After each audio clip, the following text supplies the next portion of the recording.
Hello students, welcome to विनिकस्ट online classes. आज हम करने वाले पॉलिटिकल साइंस चैप्टर 6 और चैप्टर का नाम है ग्लोबलाइजेशन। ये पुराने सिलेबस के हिसाब से जो ओल्ड सिलेबस था हमारा, उसमें भी चैप्टर का नाम जो ग्लोबलाइजेशन है वो सेम है, लेकिन उसमें ज़्यादा चैप्टर्स थे, इसलिए चैप्टर जो थे वो 8 चैप्टर था। और अब जो ये चैप्टर है केवल 6th चैप्टर रह गए हैं, क्योंकि हमारे सिलेबस से 3 चैप्टर मैंने बताए थे डिलीट कर दिए गए। तो ये हमारी इस फर्स्ट बुक का लास्ट चैप्टर है ग्लोबलाइजेशन। तुम स्टार्ट करते, चलिए बताते हैं सबसे पहले ग्लोबलाइजेशन होता है क्या। उसके बाद हम पढ़ेंगे ग्लोबलाइजेशन तेजी से जो बढ़ा है उसके पीछे रीजन क्या है और उसके पॉजिटिव और नेगेटिव कॉन्सिक्वेंस। सबसे पहले बात करते हैं ग्लोबलाइजेशन की डेफिनेशन की, आखिर ग्लोबलाइजेशन का मतलब क्या होता है, जैसे हिंदी में हम वैश्वीकरण कहते हैं। तो basically globalisation as a concept fundamentally deal with a flow. These flow could be various kind. ये जो फ्लो है वो कई तरह के हो सकते हैं। वो कम्युनिटी हो सकती है, आइडिया हो सकते हैं, गुड्स हो सकते हैं, पीपल हो सकते हैं। क्योंकि आज के टाइम में जो भी लोग, तो जो पीपल की बात करें, जो इंसान है वो माइग्रेट होते रहते हैं बेटर जॉब अपॉर्चुनिटी के लिए, बेटर लिवलीहुड के लिए, बेटर करियर के लिए। तो एक जगह दूसरी जगह मूव करना बहुत ही आसान बात है। गुड्स एक जगह से दूसरी जगह मतलब बॉर्डर एक्सचेंज करते हैं। जो आइडियाज़ है, इनोवेशंस है, नए नए कंसेप्ट है, वो आज के टाइम में किसी भी एक देश में एक जगह पे कंसंट्रेट नहीं रह सकते। वो अलग अलग एरिया में फ्लो उनका चलता रहता है। तो अगर हम इसको और अगर आसान लैंग्वेज में समझे तो समझते हैं बेसिकली कि ग्लोबलाइजेशन एक प्रोसेस है, बेसिकली इंटीग्रेट और interaction of among the people. दो देशों के बीच में, बहुत सारे गवर्नमेंट्स के बीच में, बहुत सारे नेशन के बीच में उनके साथ इंटरेक्ट होना, उनके साथ इंटीग्रेट करना, उनसे जुड़ना, यही एक वैश्वीकरण है।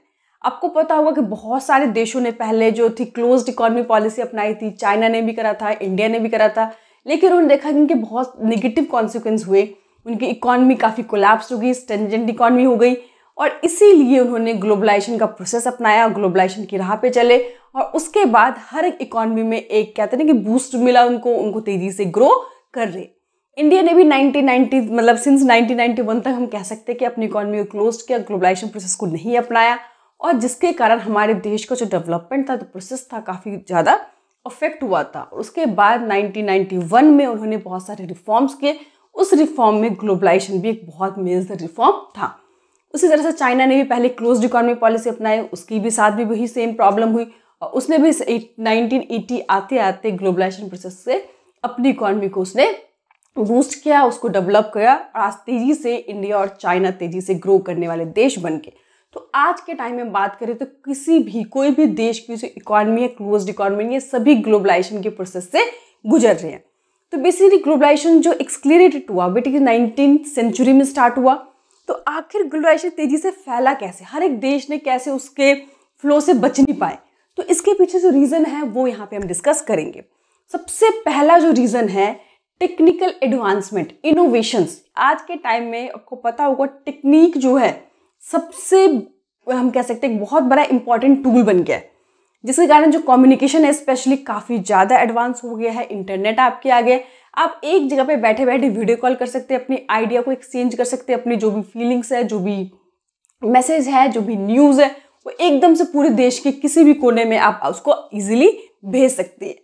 दूसरा, अगर हम बात करें ग्लोबलाइजेशन के कारण, तो ट्रांसपोर्टेशन एडवांसमेंट, यानी कि आज के टाइम में जो ट्रांसपोर्टेशन है वो इतने ज़्यादा एडवांस हो गए, स्पीडी हो गए, एक्सेसिबल और चीप हो गए।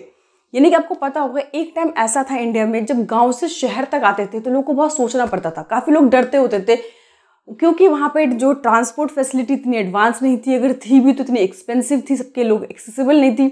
लेकिन अगर आज यहाँ पर आपको विदेश भी जाना हो तो कुछ ही घंटों के अंदर आप वो डिस्टेंस कवर कर सकते हैं, जिसके कारण क्या यहाँ से आपको अमेरिका जाना भी कोई बड़ी बात नहीं लगती।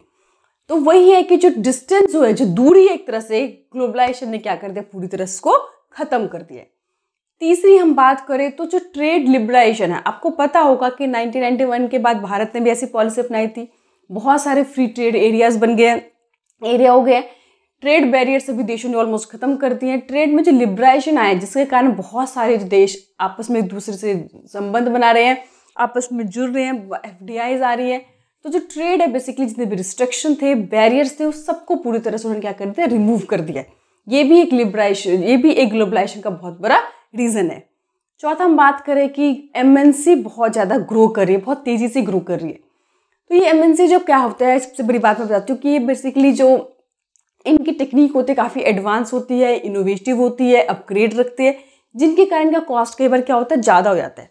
लेकिन इस कॉस्ट को रिड्यूस कैसे किया जाए? जब वो बड़े स्केल पे गुड्स को मैन्युफैक्चर करते हैं तो क्या होता है कि इनका जो पर यूनिट कॉस्ट होता है सस्ता होता है। बेसिकली चाइना इसी टेक्निक को अपनाकर पूरे विश्व में इतना सस्ता सामान बेच रहा है कि क्योंकि आप जब बड़े लार्ज स्केल में प्रोडक्शन करोगे तो उसके लिए आपने प्रोडक्शन तो कर लोगे, आपका कॉस्ट भी बहुत कम आ जाएगा, लेकिन आपके आगे प्रॉब्लम क्या है कि आपको एक न्यू मार्केट की जरूरत होगी, क्योंकि तब आप इतने बड़े स्केल में प्रोडक्शन करने के बाद आपको नए जो मार्केट चाहिए होंगे उसके सर्च के लिए, उसकी खोज के लिए फिर आपको दूसरे दूसरे देश में जाना पड़ेगा, जिसके कारण ग्लोबलाइजेशन प्रोसेस स्टार्ट हुआ। लोग एक दूसरे के देशों में जाने लगे, दूसरे के देशों में मार्केट सर्च करने लगे, ढूंढने लगे, और यहाँ से लोग एक देश से दूसरे देश में मार्केट सर्च करने के लिए निकल पड़ेगा। तो ये MNC जो ग्रो है वो भी एक ग्लोबलाइजेशन का ही प्रोसेस कह सकते हैं, ग्लोबलाइजेशन के ही कारण कह सकते हैं। उसके बाद है इंक्रीज मूवेबिलिटी ऑफ कैपिटल। ये जो पहले एक्सचेंज कंट्रोल था वो पूरी तरह से खत्म कर दिया गया। अब कैपिटल जो है इजीली एक दूसरे देश में जा सकती है, फ्री कर दिया है, 100% तक FDI कर दिया गया है। इसके अलावा हम बात करें तो अगर आउटसोर्सिंग, आपको पता होगा कि आउटसोर्सिंग का मतलब क्या होता है। आपको पता है बहुत सारे ऐसे कंपनी है जो मेन कोर बिजनेस, जो उनका बिजनेस होता है वो उसको फोकस करना चाहते हैं, उसमें स्पेशलाइजेशन चाहती है।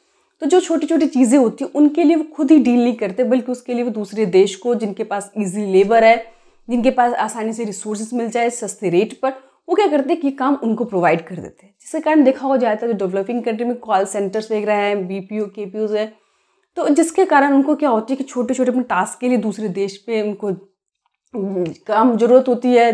डेवलपिंग देशों को डेवलप नेशन की जरूरत होती है, तो आपस में जो इंटरेक्शन है देशों का बढ़ता है और एक दूसरे से इंटरेक्ट होते हैं, इंटीग्रेट होते हैं। तो मतलब ग्लोबलाइजेशन का मतलब ही होता है कि लोगों से इंटरेक्ट होना, उनके साथ जुड़ना, इंटीग्रेट करना। और ये सारे जो रीज़न है जिसके कारण जो देश हैं, जो कई सारे गवर्नमेंट्स हैं, लोग हैं, आपस में एक साथ मिले हैं, जुड़े हैं और धीरे धीरे काम को कर रहे हैं। ये सारे इसके बेसिकली रीज़न है। तो ध्यान रखना, ट्रांसपोर्टेशन हमारा इम्प्रूवमेंट हुआ है, कम्युनिकेशन सेक्टर हमारा डेवलप हुआ है, MNC कंपनी आई है, ट्रेड बैरियर्स खत्म हो गए, आउटसोर्सिंग है, ये जो कैपिटल मूवेबिलिटी है काफ़ी ज़्यादा बढ़ा दी गई है, रिस्ट्रिक्शन खत्म कर दिए गए। तो जिसके कारण हर एक देश जो है ग्लोबलाइजेशन के दौर से आज के टाइम में गुजर रहा है। अगर इतनी तेज़ी से कोई चीज़ डेवलप होती है, फैलती है, हर एक देश उसमें इन्वॉल्व होता है, तो सीधी सी बात है उसका इम्पैक्ट भी बहुत बड़ा होगा। और किसी भी चीज़ का जो अगर हम कहें कि इम्पैक्ट, जो प्रभाव होता है, जो उसका इफेक्ट होता है, अगर उसके कुछ पॉजिटिव साइड होते हैं तो उसके कुछ दूसरे जो कहते हैं ना, एक सिक्के के दो साइड होते हैं। अगर एक पॉजिटिव साइड है, दूसरा उसका नेगेटिव साइड भी आपको देखना पड़ेगा। लेकिन पॉजिटिव और नेगेटिव दोनों ही के बाद हम जज कर सकते हैं कि क्या ग्लोबलाइजेशन एक सही चीज़ है या नहीं है। तो पहले आपको समझना पड़ेगा इसके जो कॉन्सिक्वेंस क्या है, क्या इफेक्ट है, क्या प्रभाव पड़ता है देश के ऊपर। तो इस कॉन्सिक्वेंस को बेसिकली हम 3 भागों में डिवाइड करेंगे। एक हम बात करेंगे इसमें इकोनॉमिक कॉन्सिक्वेंस की, फिर कल्चर कॉन्सिक्वेंस की, और फिर हम पॉलिटिकल कॉन्सिक्वेंस की। तो चलिए पहले हम बात करते हैं इकोनॉमिक कॉन्सिक्वेंस की, इकोनॉमिकली क्या इफेक्ट पड़ा है। तो इसको हम 2 भागों में डिवाइड करते हैं, एक पॉजिटिव लेते हैं, एक नेगेटिव लेते हैं। पॉजिटिव यानी कि ग्लोबलाइजेशन से क्या क्या देशों को फायदा हुआ इकोनॉमिकली, और क्या क्या ग्लोबलाइजेशन से देश को नुकसान हुआ है। तो पहले हम अच्छाई बात करेंगे, क्या क्या बेनिफिट्स है, उसके बाद उनकी हम बुराई की बात करेंगे। तो अच्छाई की बात करें तो सबसे पहले create new job opportunity. Specially जितने भी डेवलपिंग कंट्री है उनमें क्या है कि पॉपुलेशन बहुत ज़्यादा है, पैसा इतना है नहीं कैपिटल की नई नई इंडस्ट्री को डेवलप किया जाए, ग्रो किया जाए। तो ऐसे में जब MNC दूसरी कंपनियां आती है तो बहुत सारे जॉब अपॉर्चुनिटीज़ लेकर आती है, और उस देश की जो अनएम्प्लॉयमेंट एक मेजर समस्या है, कहते हैं ना क्रॉनिकल समस्या है, उस समस्या का एक बहुत बड़ा सोल्यूशन हम कह सकते हैं। तो कहते हैं it create a new opportunity for the job. दूसरा, जब जॉब अपॉर्चुनिटी आएगी, लोगों को जॉब मिलेंगे, सैलरीज आएगी, तो लोगों का लिविंग स्टैंडर्ड इंप्रूव होगा, रहने का तरीका अच्छा होगा। तीसरा, अगर हम बात करें तो ड्यू टू ग्लोबलाइजेशन आपको बेस्ट क्वालिटी की चीज़ बहुत ही चीप रेट पे आपको मिल जाती है। आपको पता होगा एक टाइम होता था कि जब मोबाइल फ़ोन 50-50 हज़ार के मिलते थे और उसमें इतने सारे फीचर्स होते भी नहीं थे, लेकिन थैंक्स टू ग्लोबलाइजेशन आज 5,000 में आपको वो स्मार्टफोन मिल जाती है जो न जाने उस टाइम पे 50,000 में भी नहीं मिलते थे।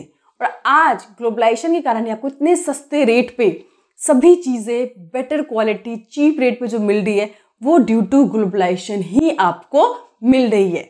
तीसरा, it increase the healthy competition. बाहर की जब कंपनियां आती है तो ज़्यादा एडवांस टेक्नोलॉजी यूज़ करती है और सस्ते रेट पे सामान बेचती है, तो जो डोमेस्टिक इंडस्ट्री होती है उनको भी एक मोटिवेशन मिलता है कि किस तरह से अपनी क्वालिटी को इम्प्रूव किया जाए, टेक्निकली अपने को अपग्रेड किया जाए। बहुत सारे ऐसे टेक्निक्स हैं जिनको यूज़ नहीं करना आता, उनसे वो सीखते हैं। तो वो खुद भी अपना गुड्स को क्या करते हैं, जो स्टैंडर्ड है इम्प्रूव करते हैं, जिससे कि उनके बीच में एक हेल्दी अच्छा कंपटीशन होता है। अगर एमएनसी नहीं होती तो वैसे वो पता होगा कि 1991 से पहले हमारे देश में फॉरेन कंपनियां इतनी आती नहीं थी, जिसके कारण जो डोमेस्टिक कंपनियां थी उनका स्टैंडर्ड बहुत लो था, बहुत ही हाईली एक्सपेंसिव सामान बिकते थे, लोगों के पास बेटर चॉइस नहीं होता था, ऑप्शंस नहीं होते थे, जो मैन्युफैक्चरर होता था अपनी मनमानी करता था। तो ये सब चीज़ें जो कहते हैं ना, पहले मैन्युफैक्चरर की जो मोनोपोली होती थी वो मार्केट का किंग होता था, लेकिन ग्लोबलाइजेशन के कारण जो कंज्यूमर है वो मार्केट का किंग पिंग बन गया। यानी कि हम लोग जो कंज्यूमर है वो एक मतलब नई चीज़ उभर कर सामने आई है। इतने ऑप्शन है कि आप कोई भी सामान खरीद सकते हो, कंपेयर कर सकते हो, लॉट्स ऑफ ऑप्शन आपके पास। तो ये सारी चीज़ें बेसिकली ग्लोबलाइजेशन से हम कह सकते हैं। उसके बाद एफडीआई, बहुत सारे फॉरेन डायरेक्ट इन्वेस्टमेंट आए, बहुत कैपिटल इनफ्लो हुआ है देश में। तो ये सारे हम एक अच्छाई ग्लोबलाइजेशन से कह सकते हैं। लेकिन ऐसा नहीं है कि केवल अच्छाई है। मैंने बताया ना, हर एक चीज़ के अगर दूसरे कॉइन साइड देखोगे तो समझ में आएगा कि इसके कुछ नेगेटिव इफेक्ट भी है। सबसे पहला क्या है कि ग्लोबलाइजेशन के कारण बहुत सारे देशों में जो खुद की जो उनकी डोमेस्टिक इंडस्ट्री है वो खत्म हो गई है, वो स्ट्रगल कर रही है। क्यों? क्योंकि हुआ क्या कि जो बड़ी बड़ी एमएनसी है वो लार्ज स्केल पे गुड्स मैन्युफैक्चर करती है, एडवांस टेक्निक यूज़ कर रही है, इतने ज़्यादा एडवर्टाइजमेंट कर रही है, उनके पास कैपिटल बहुत ज़्यादा है, उनके पास नई नई टेक्नोलॉजी है। तो ऐसे में जो डोमेस्टिक कंपनी होती है वो उनसे के साथ कंपटीशन में स्टैंड नहीं कर पाती, खड़ी नहीं हो पाती, और हमारे बहुत सारे डोमेस्टिक कंपनी है वो मार्केट से पूरी तरह से खत्म हो जाती है, और फिर विदेशी कंपनियां हमारे देश में आके मोनोपोली क्रिएट कर देती है।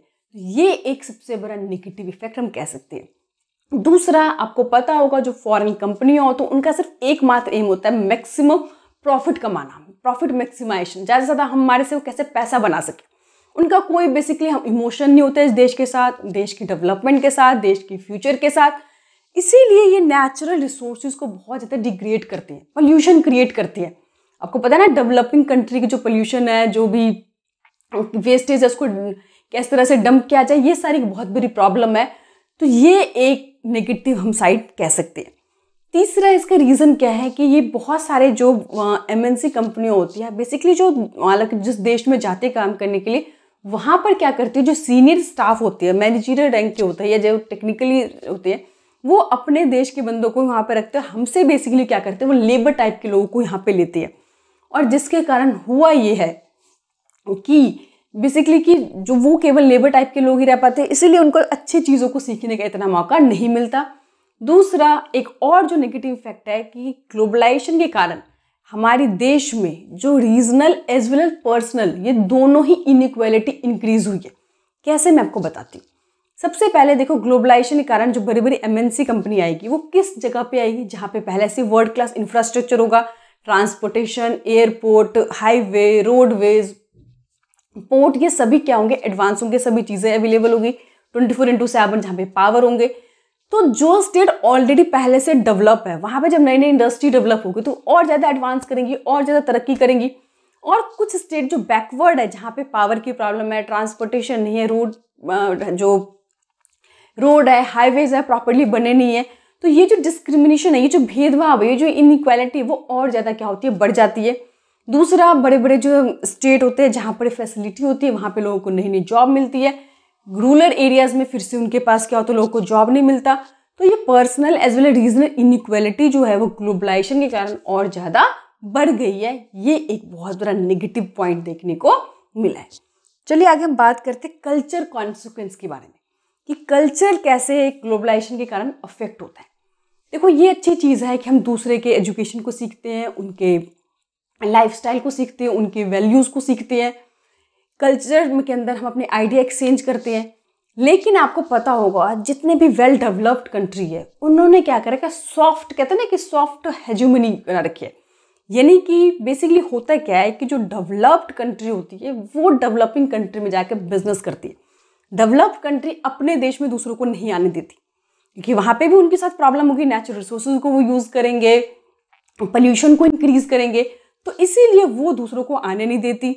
डेवलपिंग कंट्री की मजबूरी है कि उनके पास पैसा इतना नहीं है, इंडस्ट्री को वो चला सके, लोगों को जॉब दे सके, तो ऐसे में उनके पास ऑप्शन नहीं होता। वो बड़े बड़े डेवलप्ड कंट्री को अपने देश में बुलाते हैं, और जब वो दूसरे देश में जाते हैं तो वो कल्चर को भी कहीं ना कहीं डैमेज करते, कल्चर को भी कहीं ना कहीं वो उनके जो खुद के कल्चर होते हैं, उनके कस्टम होती है, उनकी वैल्यूज़ होती है, उनको कहीं ना कहीं वो धीरे धीरे वो नष्ट करते, खराब करते हैं।